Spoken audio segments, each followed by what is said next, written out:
in such a way that I didn't lose track of what he had discovered. In other words, Wilhelm Reich wrote quite a number of books, and your ability to extract from those books the wisdom and the suffering, in a sense, that was put into them depends on getting them in a certain sequence. And you need to begin with the foundational book of Wilhelm Reich, which is The Function of the Orgasm, in which it's a 2-volume book, quite massive in its physical constitution. And from that, you were able to proceed the rest of the way. If you got into one of Reich's books that was further down the line, you would not know really how it was that he got onto the things that he later embraced and developed. You'd be off sequence and you'd be out of context. Exactly, right out of context. So that lends itself to tremendous distortion capability by the exactly. public. And that's what's happened with Reich's work, is that it's still, distorted in a really complete way by the orthodox people.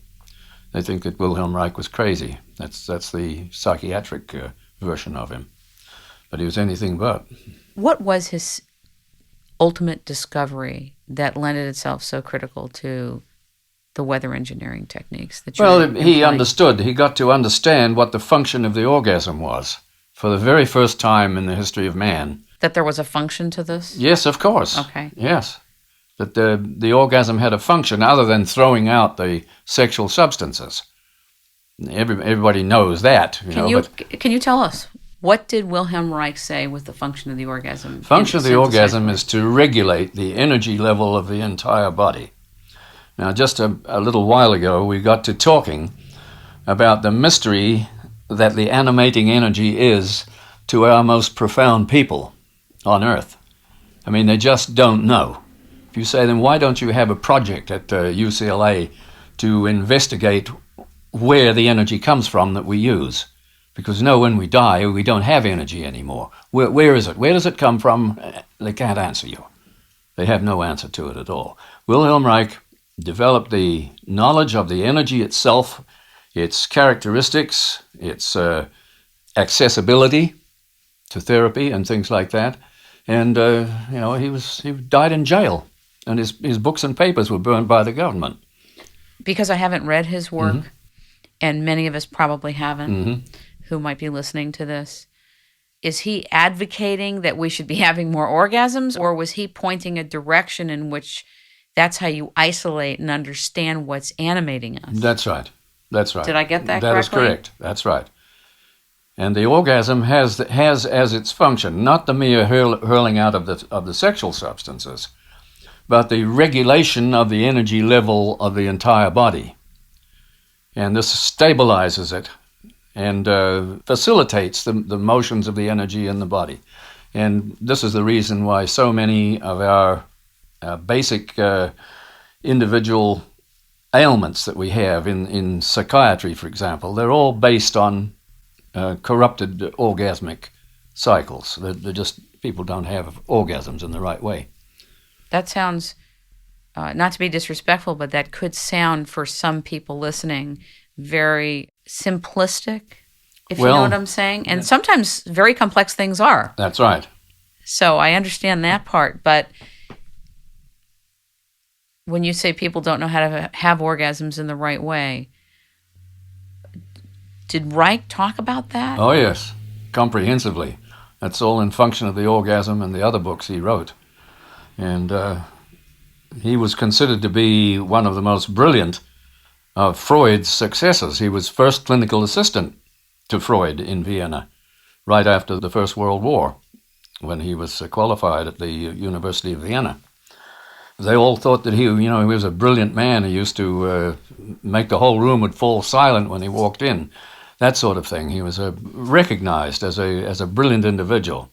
But then after he got into the meat of the orgasm, they said he was crazy, you see, because he was, right close to the truth of human functioning. And sometimes even when somebody, a pioneer of any kind, in any way, is introducing something that is correct, that is true, that's factual, how they're perceived is based on the sign of the times too, and how advanced the consciousness is that occupies the society collectively. Right. So you can have, as many predecessors have come and gone and died with their work, you can have somebody who's introducing a frame of reference that the civilization at the time is either not ready for or not open to, and it was just, they got it, and they discovered it, and they communicated it, and they had to go to the grave with it. That's right.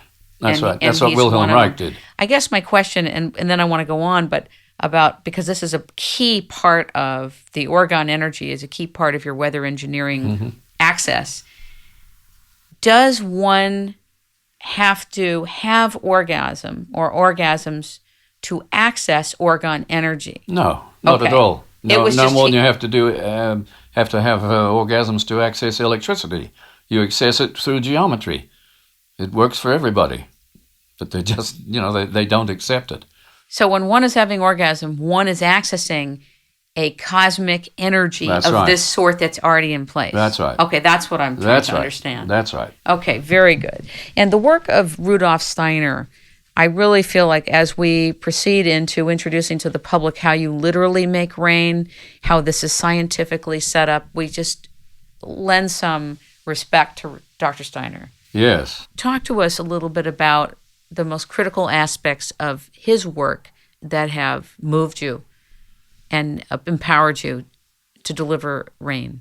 Yeah, well, Dr. Steiner was, first of all, a PhD from the University of Rostock and was fully formally educated in heat, light, and sound and all the conventional physical things, so that he understood fully the status of physics in his own time. And he was also a natural clairvoyant, a man with a natural ability to see beyond the physical and with the ability to translate that into doctrines and teachings that people who were studious could master and utilize. He gave over 10,000 lectures in Europe in his own lifetime and was considered to be one of the brightest men that had ever lived at that time. He laid out in his lectures the relationship between the physical body and the etheric body, which is something you can't see, the ether body, which is inside the physical body and which animates it. That's the source of the animation of the human body, is the etheric body. That conveys the vitality to the physical structure. And Steiner elaborated all this in just thousands of lectures to all manner of people, ranging from university professors all the way down to the workmen who were working on the building that he had in Switzerland, in Dornach. So he dealt with all these things in comprehensive fashion and in great detail. And I don't think there's an individual living that can pick up a Steiner book and not be astonished at what he finds in it, no matter what aspect of Steiner's work he picks on, because he was truly a universal genius. And in my case, I got onto a book whose content he approved before his death in 1925. And this was a book called The Etheric Formative Forces in the Cosmos, Earth, and Man. And it was written by Dr. Wachsmuth. He was a lawyer who was Steiner's secretary for the last 20 years of Steiner's life. And Dr. Wachsmuth laid out for us the complete plan of the way the ethers work in the life of the Earth, with sketches and drawings and everything else of the way they functioned. This made it possible for me to come along and get Dr. Wachsmuth's book and to prove out that these flows of etheric force did exist in the life of the Earth, to tap into them and to cause them to accumulate so that they would draw water to themselves and it would rain. That is really, in a nutshell and on a thumbnail, how Steiner influenced me. That's a big load. Mm-hmm, That's a very, very big load. You pushed a very big button here. So let me reiterate what I think I just heard and what the public is probably trying to chew on right now. See, you people thought gum was a problem. We just stuck a big wide in your mouth.